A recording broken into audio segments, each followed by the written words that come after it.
Do you find yourself having a hard time regulating your emotions? Or like sometimes you don't even know where you're at when it comes to your emotions? Well, today I'm going to teach you guys a little about the label and rating system developed by Julie Brown, also known as the feelings rating scale. Label and Rate was developed basically to remind you of where you are in terms of your emotions and how they are affecting the way that you show up. So, today I'm going to go over how you use the scale and why it's important to be in tune with your emotions. Okay, so how to use the skill system. I'm basically going to use a handful of videos to describe the entire skill system. However, today we're talking about label and rating. So if you look at the top here, the feelings rating scale is on a scale of 0 to 5. Okay, the feelings is where you label what emotion you're feeling, and the rating scale is where you rate on a level of 0 to 5. How present is that emotion really showing up in you? Okay, so how strong is your feeling, right? It helps you to know how many skills to use when it comes to regulating those emotions. And it also lets you know, okay, how is this emotion affecting my thoughts, actions, and behaviors? Next, I'm going to go ahead and show you guys the actual rating scale, okay? So when it comes to a rating scale, this isn't your traditional 0 to 10, tell me how much it hurts. It is indicative of how much this emotion really is showing up and affecting your thoughts, behaviors, and actions. If you're feeling an emotion at a level 0, that means it's no feeling, right? It just exists, okay? So I could wake up happy just because I'm grateful to be alive, right? It just exists. Maybe other people might not be able to really notice if I'm happy or not. It just lives there, right? If you're at a 1 or a 2, that means the feeling is a little more present, right? It's a tiny feeling or a small feeling. Yeah, I'm feeling a little happy. Yeah, I'm feeling a little sad, right? 3 is a full feeling of that emotion, okay? So a 3 means you are having a full feeling of that emotion. On here, it actually says medium feeling. However, I like to describe it as having a full feeling of the emotion because that's okay. There's nothing wrong with feeling an emotion completely and fully. The danger zone is when you start to step into levels 4 and 5, and these start to affect the way that you are showing up based on that emotion. So a level 4 would mean that that feeling is so strong that is affecting your thought process. You're having a hard time talking, listening, staying on track. You might be dissociating, dysregulated. I might call your name a couple times and you don't even turn around because you're so locked in on what's happening. You are now distracted and dysregulated. And that means that the emotion is so present that you are dysregulated. If you are at a level 5, that means one of 3 things, and it only ever means one of 3 things: that you are harming yourself, harming others, or destroying property, or you are very close and on your way to doing those things. So the only reason we would ever be at a level 5 is if we are harming ourselves, harming others, or destroying property. So as you can see on this label and rating scale, you have the 3, okay, that's a full feeling of an emotion, okay? Again, it says medium feeling. That is how it is written in the Julie Brown skill system. However, I again call it a full feeling because that means that feeling is present and it's okay. You're kind of living in that feeling. A 4 is overwhelming. A 5 is harm. So that is how you rate the emotion. So next we're going to talk about the labeling the emotion. Okay, now I'm pulling up the emotion scale. So this is where you label. Okay, I just showed you the rating scale. Okay, 0 to 5. This is where you label the emotion, the feeling that's happening. The reason I put up a feelings wheel is because a lot of times we have a hard time identifying what's going on in us. And I really like that this feelings wheel not only identifies large scale feelings, right? Almost elementary labeled feelings like anger, scared, joyful, powerful, peaceful, sad. Those are typical feelings, but it breaks them down. What goes under these umbrellas? What falls under sadness? Neglect, ignored, disappointed, let down, abandoned, remorse. These really help to break down where is your sadness actually stemming from? What kind of sad is it?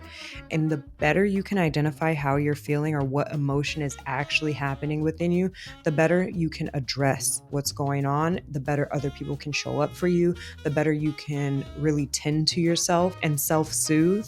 Right here is where you're going to find your label, okay? I'm feeling unheard and angry at a level 2. Okay, that means that I'm feeling that emotion. I most likely can address it or, cope or self-soothe. I can do something about it. I'm feeling under scared. I'm feeling frightened and anxious at a 4. That means that fear and anxiety is really showing up on me. And let me go ahead and stop and say that frightened could actually be a 2 and anxious could be a 4. Let's go ahead and mix it up, okay? So I'm feeling frightened at a 2, okay? So that exists. And I'm feeling anxious at a 4. Because I'm feeling anxious at a 4, that means that I am not going to engage in expressing myself. That means I'm not going to move forward with problem solving. That means that at that moment, I need to figure out how to regulate, reset my mood and emotions, get myself at a 3 or lower before I engage in anything. Because the thing that happens when you're at a level 4 or 5, especially when you have intense emotions involved, we tend to act off of those emotions and do things that we don't necessarily want to do or we had no intention of doing or saying. So it's best to regulate yourself and try to get down to a 3 before you start addressing things or moving forward with something. Okay, so if you're anxious at a 4, if you can, do your best to regulate, get down to at least a 3, and then go forward with whatever it is that you're going to take on. Even if it's not an altercation, let's say you were about to go engage in something, do something, ride an ATV, right? If you're at a 4 or 5 and you're so dysregulated because of your anxiety, try to bring it down to a 3 so that you're safer when you're riding that ATV, right? But it also goes to conversations, right? If I'm going to be addressing somebody and I'm angry at a 4 or 5, that is not the time to address the situation. Get down to a level 3, get a clear head, regulate your mood and emotions a little bit more before you go forward with that action, okay? Again, I like to show a feelings wheel because sometimes people have a hard time identifying their emotions, and we have to practice identifying our emotions down to the core, or at least to the best of our abilities, okay? Something people ask me a lot is, oh, well, what if I'm happy at a 5? What if I'm joyful at a 4? That's possible. I can give a couple of examples. The first thing that comes to my mind, imagine someone diagnosed with bipolar, right, disorder. Imagine experiencing euphoria at a 4 or a 5. Essentially, you think that's a good feeling or emotion. However, it is likely placing you in danger, or you're engaging in reckless behavior or things that you shouldn't be doing, right? Or that could be a harm to yourself or others.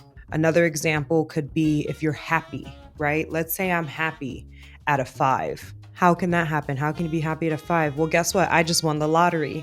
Okay, so now I'm running through the house, knocking over vases. I cut myself on the edge of the table. I'm bleeding now, right? I'm beside myself. I'm dysregulated. I'm so happy. People are calling my name. I'm not even answering. I'm ignoring people because I'm so tapped into my thoughts right now. What am I going to do with this money? What is going to happen next? That I have no sense of presence.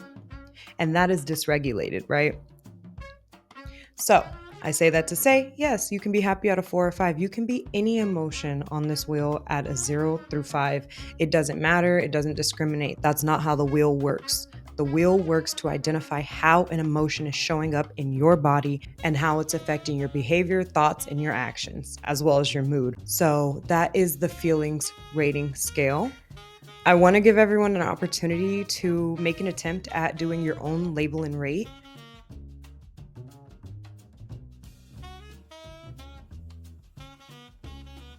Right now, I guess I would be content at a 2.